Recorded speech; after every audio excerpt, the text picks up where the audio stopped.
Bom dia, irmãos, irmãs. Estamos muito gratos ao Senhor pela oportunidade de estarmos juntos nesses dias, em comunhão, compartilhando a palavra do Senhor com muitos irmãos do Brasil e ainda mais de outros países pela internet. Então vou pedir para os irmãos abrirem as suas Bíblias e vamos ir aí a um tema que o Senhor tem colocado nos nossos corações.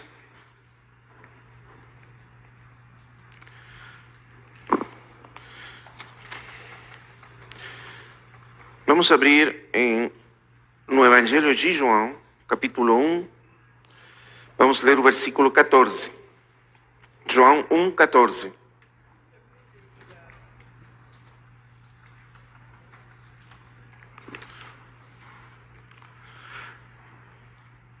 O encargo que está no meu coração para compartilhar nesses dias é a visão da glória do Senhor Jesus Cristo nos sinais do Evangelho de João. A visão da glória do Senhor Jesus Cristo nos sinais do Evangelho de João. O Evangelho de João está estruturado, a primeira parte do Evangelho, desde o capítulo 1, versículo 19 até o capítulo 12, está estruturado ao redor de 7 sinais. E esses sinais, a palavra sinais, é a maneira em que o apóstolo João fala dos milagres do Senhor. Agora o Senhor fez muitos milagres, como nós sabemos. O mesmo Evangelho de João testifica disso no final do livro. E outros evangelhos têm registrados muitos milagres do Senhor. Mas o apóstolo registrou apenas 7 sinais antes da ressurreição. E depois da ressurreição ele ainda registrou mais um sinal. 8 sinais se nós contarmos o último. Mas nós vamos focar nesses dias os primeiros 7 sinais antes da ressurreição e vamos ver o que o Senhor tem nos para falar através desses sinais. Então, vamos ler o capítulo 1, versículo 14.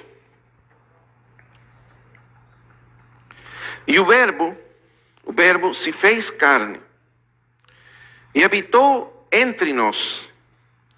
E vimos sua glória. Ou podemos também traduzir aí o verbo, e contemplamos sua glória. Vimos ou contemplamos sua glória. Como a glória do unigênito do Pai, cheio de graça e de verdade. Esse versículo que nós acabamos de ler, de alguma maneira resume o Evangelho de João. No princípio do Evangelho, nós temos o que é chamado do prólogo do Evangelho, onde o apóstolo João coloca os pontos, os assuntos centrais que ele vai tratar ou desenvolver ao longo do Evangelho. Esse prólogo vai desde o versículo 1 até o versículo 18. Aí estão os assuntos centrais, os pontos centrais que ele considera mais importantes e que logo depois vão ser desenvolvidos ao longo do registro do Evangelho até o final. Mas dentro desse prólogo, nós temos um versículo que é central, o ponto focal máximo, e é o versículo 14. Esse versículo nos fala, vamos dizer assim, do resumo de todo o que o apóstolo está escrevendo sobre o Senhor Jesus Cristo. E ele o resume assim: e aquele verbo se fez carne e habitou entre nós. E nós vimos ou contemplamos a sua glória. Esse é o resumo. Nós contemplamos, vimos a glória do Verbo encarnado, que se fez carne e habitou entre nós, e vimos sua glória, contemplamos a sua glória, mas de uma maneira muito específica. Glória como o unigênito do Pai, cheio de graça e de verdade. Então, para nós entendermos os sinais do Evangelho de João, vamos primeiro fazer uma introdução sobre esse versículo e o seu significado, porque ele vai, de alguma maneira, governar tudo o que vai ser dito depois ao longo do Evangelho. Então, o que quer dizer João com essas palavras? O que ele está enfatizando ele especificamente sobre o Senhor Jesus Cristo? João foi o último dos discípulos do Senhor a escrever um Evangelho. o Evangelho de João é o último evangelho que foi escrito no primeiro século. Mais ou menos por volta entre os anos 80 e 90, mais ou menos. Não temos certeza da data exata, mas mais ou menos entre os 80 e 90, a maioria dos eruditos concorda nisso. Agora, como ele escreveu o último evangelho, é muito provável que ele conhecesse, pelo menos, algum dos outros evangelhos. O evangelho de Marcos, que foi o primeiro, o evangelho de Lucas, o evangelho de Mateus. Pelo menos conhecia o material desses evangelhos. E, portanto, quando ele escreveu, estava muito ciente do que outros tinham escrito sobre o Senhor Jesus Cristo. Mas ele, movido pelo Espírito Santo de Deus, ele percebeu a necessidade de deixar o seu próprio testemunho do Senhor Jesus Cristo, porque ele foi uma testemunha privilegiada. Entre todos os apóstolos, você sabe, como o irmão nos lembrou ontem, ele estava muito perto do Senhor, muito próximo.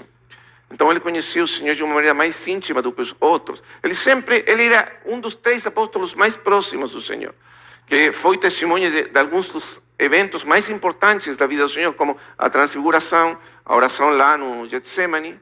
E então ele estava aí no colo do Senhor durante a última ceia. Ele era muito próximo do Senhor. E ele deixou o seu testemunho aqui no Evangelho. Então ele enfatiza pontos que outros evangelhos não enfatizam sobre o Senhor Jesus Cristo.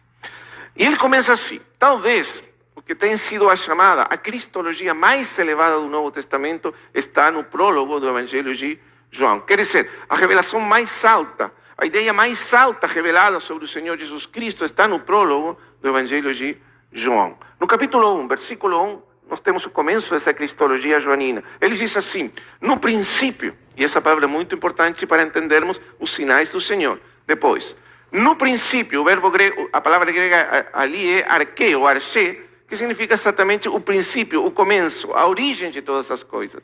Mas aí diz no princípio, o princípio que nos leva imediatamente na nossa mente àquele princípio que é mencionado no livro de Gênesis. No princípio criou Deus os céus e a terra. E aparece Deus como Criador absoluto, soberano de tudo que existe. Deus que transcende, que existe antes da criação, antes do tempo, e criou todas as coisas, soberanamente e absolutamente, do nada.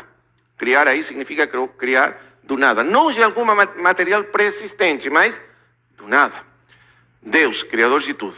E aqui, quando João começa seu evangelho, ele então liga o verbo com aquele princípio de todas as coisas. O verbo estava lá no princípio com Deus. Ele existia eternamente com Deus, estava com Deus e era Deus.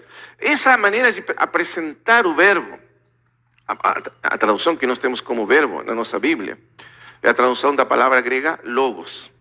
A palavra logos, no grego, a palavra logos é uma palavra que tem uma, vamos dizer assim, desculpe o termo, mas uma abrangência de significados muito ampla. Ela significa muitas coisas, significava muitas coisas para os gregos. E um dos significados que era muito comum no tempo de João era a ideia grega de que por trás de tudo que existe, tudo que nós vemos, percebemos pelos sentidos, a criação física, a natureza, existe uma mente. Uma mente que ordenou tudo, que deu sentido, significado e ordem a tudo que existe. A razão que está por trás de tudo, a inteligência que sustenta tudo. Para os gregos do tempo de João, o logos normalmente significava isso. E eles, portanto, acreditavam que esse logos era divino. Mas nem sabiam da existência de um Deus pessoal, mas eles achavam que existia um logos divino, uma inteligência divina por trás de todas as coisas. Esse era o significado mais comum na cultura grega. Agora, para os judeus, o logos, que a tradução ao grego de logos, é palavra. Mas não a palavra como nós entendemos hoje, a palavra, qualquer palavra, uma palavra única. Mas a palavra no sentido do Velho Testamento. A palavra como a revelação de Deus. A palavra na qual Deus se auto-revela. Ele mesmo se revela a si mesmo, ao mundo, aos homens, à criação. A palavra pela qual Deus fez tudo o que existe. A palavra que age e realiza a vontade de Deus e cria todas as coisas. Então, para os hebreus a palavra é a palavra e para os gregos era o logos. João, estando aí, escrevendo aí, vamos dizer assim, desde uma origem judaica para